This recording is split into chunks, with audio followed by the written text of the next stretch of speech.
What if I told you the reason you feel drained, unseen, and unimportant isn't because people don't care?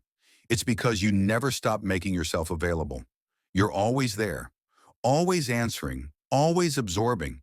And then one day, something inside you snaps. You vanish. And suddenly, everything changes. Because when you stop being available, you stop being invisible. Somewhere along the way, you were taught to always pick up the phone, always say yes, always be open. And that availability has cost you everything. You think being kind means being accessible. You think love means being endlessly giving. You think being spiritual means never saying no. But Carl Jung warned us, whatever is rejected from the self appears in the world as fate. That fatigue you carry, that quiet resentment, that gnawing emptiness, that's not life happening to you. That's your soul screaming, you abandoned me for them. We talk about time as if it's our most valuable resource. But Jung knew better, it's energy. Your attention is your life force. And every yes to what you don't want is a no to your own soul.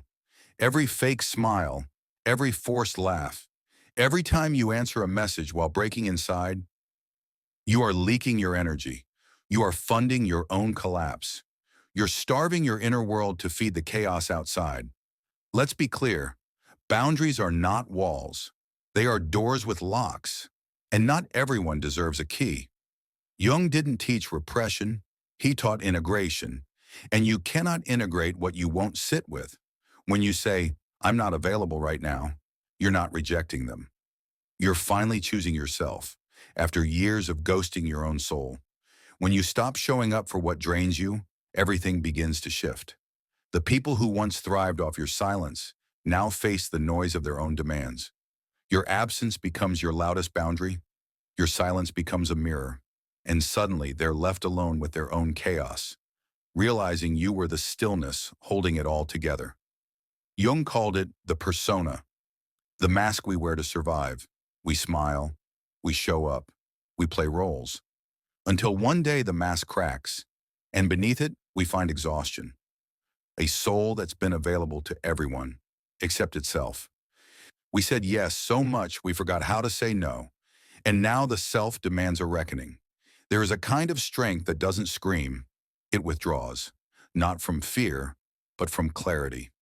You don't need to prove your worth with presence. You reclaim it with distance.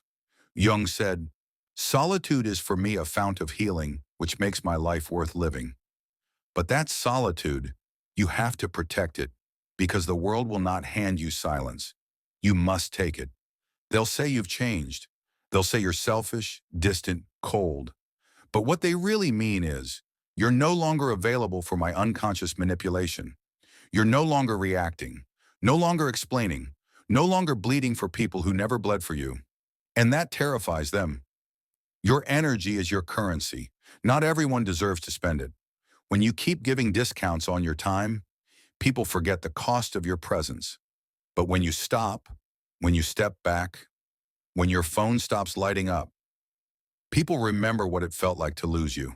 Your silence is not passive, it's alchemy. It says, I will no longer abandon myself to keep you comfortable. And that's not cruelty, that's healing. When you stop talking, people hear you differently. They lean in, they question themselves, because now you're not explaining. You're just gone. This is how you reclaim yourself. Not through confrontation, but through stillness.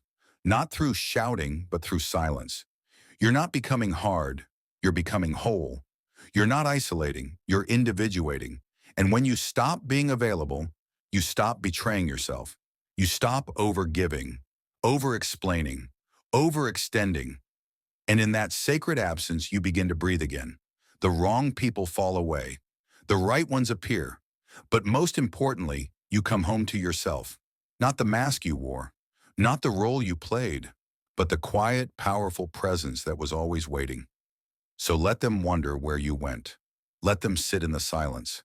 Because you were never meant to be everywhere. You were meant to be here.